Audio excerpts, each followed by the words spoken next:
Hey, everybody. Welcome to this episode of the W Production Podcast. I'm Dr. John Meis here with my partner, Wendy Briggs. Hey, Wendy, how's it going? Great. Looking forward to a great conversation today.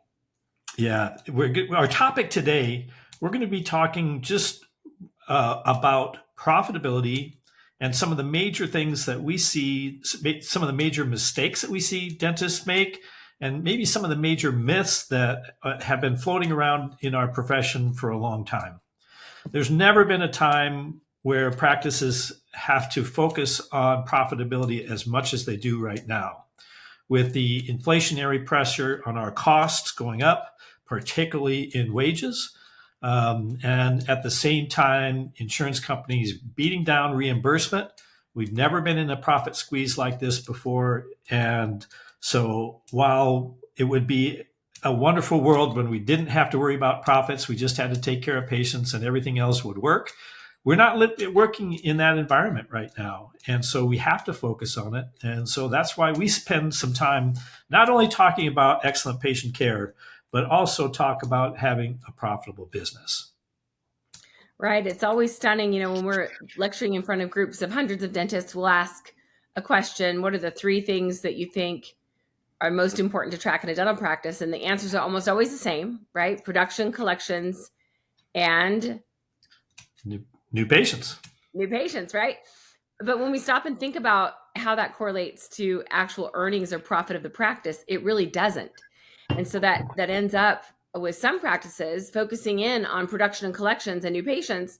But then at the end of the month, when they're managing their practice by spreadsheet, they realize, oh gosh, we really didn't do well on the profitability side this month. In fact, sometimes I've seen a few recent messages and emails from doctors saying they were actually in the negative and they're having to take out loans to meet payroll. And that's happened at various times throughout the years, but it seems like it's happening more and more now. And that should be alarming for some folks. Yeah, most definitely. It's happening more now than it ever has. And we're seeing the same thing. And those three numbers that everybody matches, they say, well, if you do well on those three, you're going to be profitable. And I can tell you, no, you're not. Not necessarily, because I've seen practices that had a tremendous new patient flow, great productivity, and collecting most of it and still not be profitable. So it's not that easy. So that's maybe one of the first myths, is that those three numbers, if that's all you're tracking, those are not adequate. And there's another number that everyone should have on their top numbers to watch, and that is our profitability. What is our net operating profit margin? And very few practices track that. Very few practices understand that. Right. I was going to say, sometimes when we ask doctors what that number is, they don't know. Right. So that's another common thing in dentistry. There's not a very clear way for us to measure that. It's not something that we can ask our software at the end of the month. So it becomes a little bit unwieldy, if you will. It's a little bit like catching smoke. We don't exactly know what that number looks like or how practices come up with that profitability number. So we have a great formula that was shared with us a few years ago by our friends at Dental Intel that we've taken and adapted somewhat. And certainly you've added to it, Dr. John. You've added, I think, maybe 27 different ways that we can influence those numbers. But let's talk about that profitability formula here for just a few moments so that people can understand, maybe a simpler way to get to that number. Yeah. So, and this is a super simplified way of thinking about it, and it works very, very well in a single doctor practice. It becomes a little more complex when there's multiple doctors, a little more complex when there's multiple locations. But let's start with the simple principles, because they're what everyone needs to understand, regardless of the structure of your practice. So the simple formula is that production times collection percentage minus overhead equals profitability. And when we look at production, we can look at it in visits times production per visit. So that's maybe one of the places where we ought to start, Wendy, is what we see as recommendations that we're hearing people use, and what we're hearing from the stage, even certainly in podcasts, that it is, in our opinion, not the right way to go. Right. I can't tell you how many times we hear the only way to be profitable if you accept insurance is to get more patients through. Now, granted, part of the formula is the number of visits times the production per visit. So there are a lot of experts out there, a lot of doctors who are well intentioned, but they're focusing on that number of visits. And when you take into consideration the increase in hygiene wages, the ADA says hygiene wages were up I believe it was more than 12% in 2022. And I know that it's continued to climb.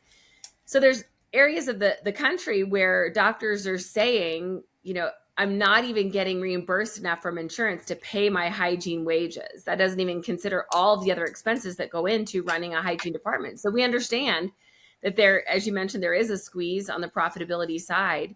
So the thinking is to shorten our appointments down to get more patients through in that hour. That's going to elevate our production our production numbers, certainly. Yep. The other line of thinking is to get rid of all the hygienists, right? Doctors just do the hygiene yourself. There's a lot of ways that well-intentioned people try to solve this issue.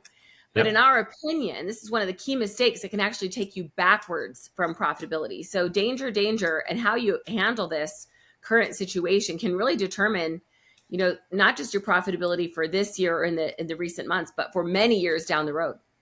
Yeah, for sure. So, in our opinion, assuming that you're wanting to improve profitability, a better measure, the better end to work on in the productivity category is working on production per visit, not increasing visits. So, in increasing visits, we're shortening treatment times, and we're talking about hygiene particularly right now. We're shortening treatment times, less service, and trying to make up for it in that way.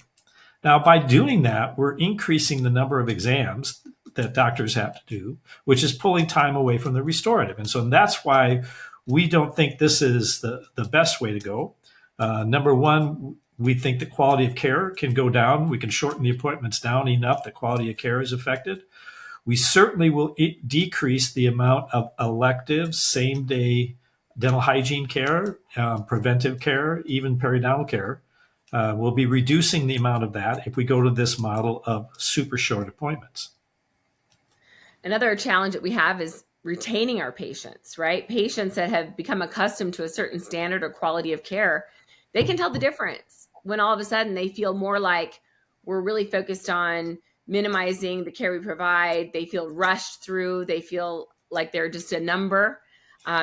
And another thing, obviously, is providers, right? Hygienists often feel like they're not given an adequate time or even respect to do the job that they've been hired to do. So therefore, we have churn there. And when we see churn with providers, we naturally see churn with patients, and patient retention becomes even more of a struggle.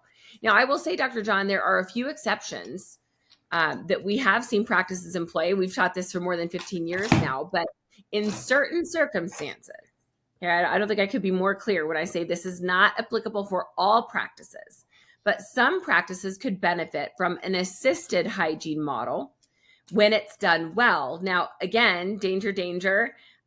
There are some very common mistakes that running assisted hygiene could actually take the practice backwards towards their profitability goals as well if they make these critical mistakes.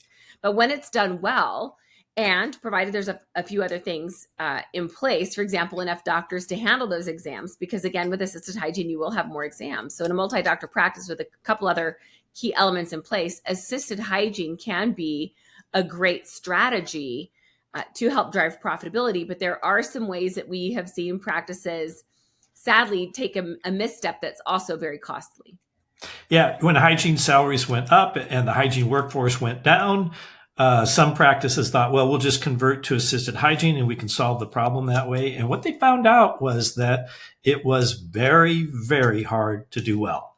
And Wendy, you have a fantastic model on how to do that well. And we have a great training on our member site on how to do it well. But it is very difficult to do well and maintain the level of patient service and to maintain doctor productivity. And if you're dropping on either one of those, it's a win in one area, but it's a lose in a couple of other areas. So it can be done well, but it's hard. and the people who just tried to wing it with that found that it just did not work very well. Right. And again, patient retention is a critical component. And you mentioned, Dr. John, that the patient experience suffers as well. So that's another critical misstep that we see with assisted hygiene, or just going with the other options of shortening the appointments down.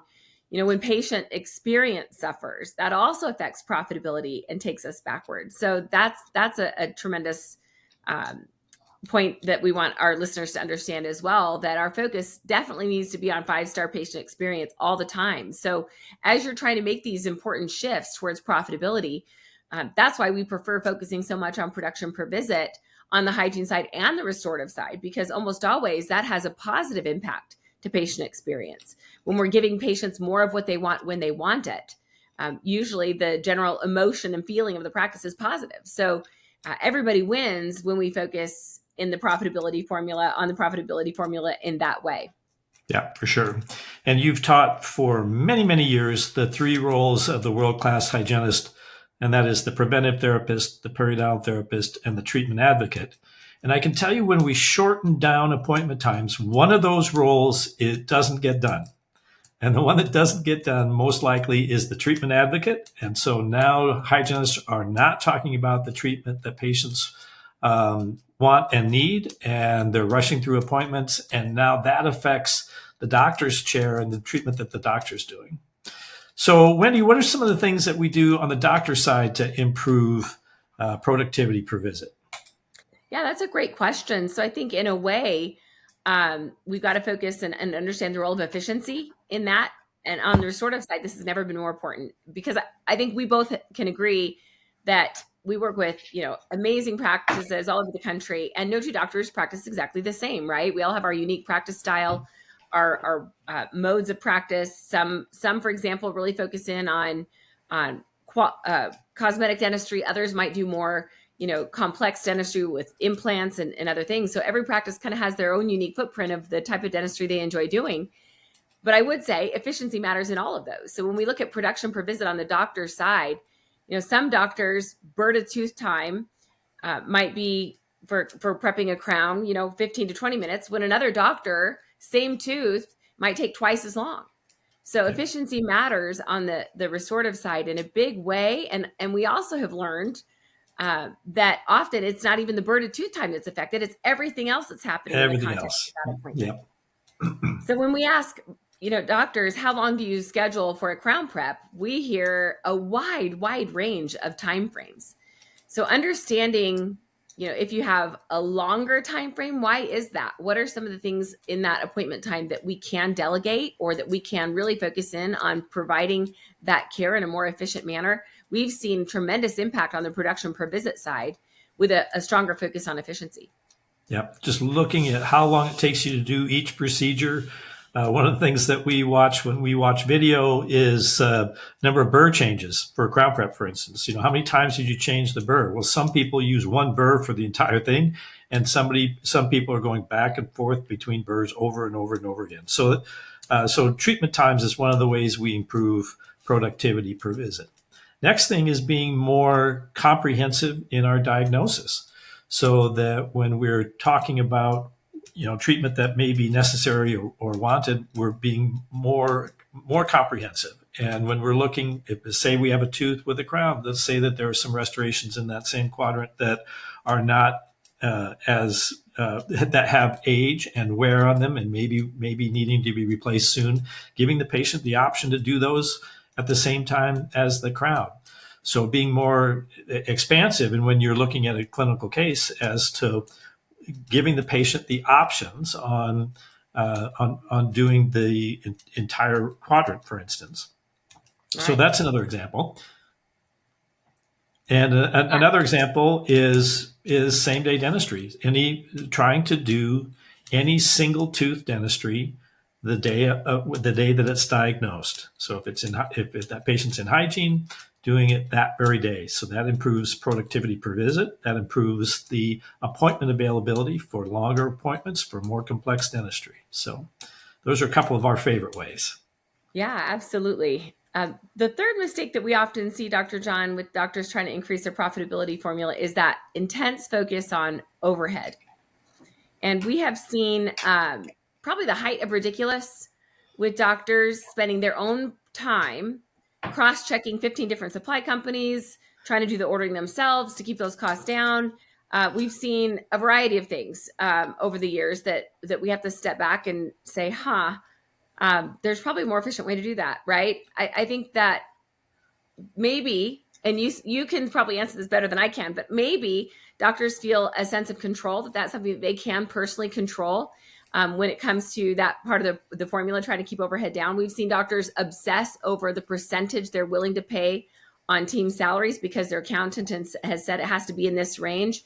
And we know that sometimes that can actually take a practice backwards rather than forwards, because we may need more people to support our growth. But if we're not able or willing to invest in those people, it may be limiting our profitability. So there's so many different ways that we've seen practices make a misstep in the desire to keep overhead costs down. That's something we should probably talk about as well. And we look at overhead, there's really just 4 categories, maybe 5, that are big enough that really we can affect much that they're material. So that's people, supplies, lab, office supplies, and marketing. Those are the 5 that we can adjust. Well, marketing is not related to cost. It's related to what do we need to fill our chair. So that cost is, maybe controllable, but maybe not controllable, because we may need to spend it. But you and I have seen practices that have very little appointment availability. The practices are full or out of capacity, and yet they continue to spend marketing at a ridiculous rate. So looking at those 5 things, and there is progress to be made in each of them. And you brought up people costs. Well, we can manage people costs by making sure that we're staffed appropriately for the size of the practice. So I've seen practices that are doing $100,000 a month and have 4 administrative full-time team members. Well, that doesn't make sense. It absolutely doesn't make sense. So you're overstaffed, and therefore your people costs are going to be high. I've seen practices where team members routinely get unplanned overtime. Well, that's just wasteful. That's people not planning carefully enough for their schedule. And some overtime is going to happen when we're hyper responsive to treating patients when they want to be treated. That's going to happen some, but that's in a planned fashion, not in an unplanned fashion. And the last one, very common in dental practices, that employees are milking the clock, coming in early, staying late, that kind of thing. So those are the ways that we can reduce costs on people, but it's not by trying to drive team salaries down below the market rate. That doesn't work. We have to pay what the market is bearing, and in order to attract and retain team members. Right. It's very, very common that we see practices hire on new people, which is wonderful, because we often say many practices are running too lean initially. If you're wanting to do same day care, for example, we often say you need to have a room and an assistant in order to get these things done same day. And if you don't have that assistant, which we understand sometimes in some areas of the country, it's still really difficult to find capable people to join your team. But if you have those assistants, if you have additional support team, and you're worried about your profitability, take a good look at how you can leverage that human capital, right? For example, this time of year, we see a lot of practices with team members, and they're working on very specific things, right? A lot of times at the front desk, they're just answering the phone when it rings, or scheduling appointments and checking patients out. These are all important tasks. But this time of year, at least the last 3 months, we could have and should have had someone working on unscheduled treatment plans, right? And if you set a target for these team members that you're trying to justify their cost, here's your goal. We want to see at least, maybe $50,000 to $70,000 in unscheduled treatment plans converted into the schedule per month. There are very real, tangible goals that you can set with your team members. And again, if they just do those things when they have time, they never get done. So it has to be very specific. It has to be planned and customized based on your circumstances, certainly. But that's just one example. Now, here we are, towards the end of the year, we often see practices kind of stop that effort. But in reality, you have a whole nother opportunity of patients who had possibly maxed out insurance last year that still have treatment that need to be done. And now we have a new calendar year beginning with their insurance coverage. So again, we often say we don't want to make decisions based on insurance coverage, but we're certainly wanting to help our patients leverage the benefits they have. So that's just an example of a way that you can, challenge your team to help with that profitability formula. Everyone on the team, when they understand what that profitability formula looks like, can help influence it in one way or another. Absolutely. So the next mistake that we see is practices that are participating in PPOs, in discounted care, when they don't have capacity, when they're full, their schedule is booked way out. So the reason why one of the main reasons we would belong to PPOs is in order to fill our chairs. But if our chairs are too full and we continue to take this discounted care, it drives down our reimbursement and now our profitability suffers. And so being thoughtful on whether you're a provider for PPOs or not, and I don't mean this to be all inclusive, it's not an all or nothing thing. If you're out of capacity, if you're scheduling patients way out, certainly would make sense to take a look at all your PPOs. The ones that are lower paying, drop them. And that's a thoughtful decision, but it's one of the mistakes that we see. On the other side, we see people who are not thoughtful about the amount of demand and capacity that they have that drop PPOs when they don't have enough patient flow. And that's equally disastrous to profitability as well. Yes, absolutely. When we see practices that are trying to grow and looking to expand capacity, the last thing you want to do is drop those PPOs. And we have doctors who, out of frustration and emotion, we get it. We understand. Sometimes you just had it up to here and you just can't deal with it another day.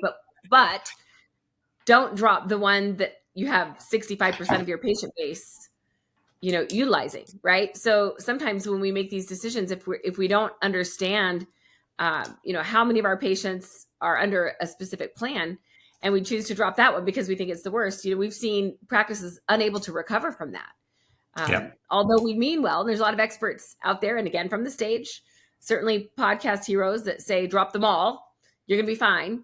That's not always the case. We do see some practices really struggle to the point that maybe less than a year later, they're saying, how do I get credentialed again? And now They can't because the insurance companies don't want them based on their history. So just be very, very thoughtful. I love how you said that, Dr. John. You've got to be thoughtful with these decisions because they're make or break decisions often. So we want to make sure that, your capacity demand ratio can support a change like that, a significant change. And we don't just drop the hammer on the team and stop all participation next month. Like sometimes this can take 6 to 9 months to really thoughtfully execute so that you don't lose many of those patients. Yep, for sure. So there's a lot of emotion around insurance, but we have to use some logic. So going just on emotion would be a common mistake that we see dentists make. Very good. Very good. Well, Dr. John, if our listeners today have liked this topic, it's such a compelling topic and such a struggle for so many practices right now that our summit in April of 2025, this is the topic really that we've chosen to spend on our summit. It's profitability through 5-star patient care. And there's going to be so much incredible information at the summit about how to retain profitability, how to grow profitability while providing a 5-star experience for patients. So we'd love to have you take a look at that. And I'm certain that on our podcast homepage, we'll have a link where you can explore a little bit more about our summit. This is our 20th year. We're super excited that I can't quite believe it's been that long since, Dr. John, you and your first few years of summits were without my involvement at all. And I think I joined you maybe 8 or 9 years in, but it's been a great journey and it's one of our favorite events of the year. It sure is. And we look forward to seeing you all there. And that's it for this episode of the Double Your Production podcast. We're glad you were with us and have a great day and a better tomorrow. Thanks, everybody. Thanks, everybody.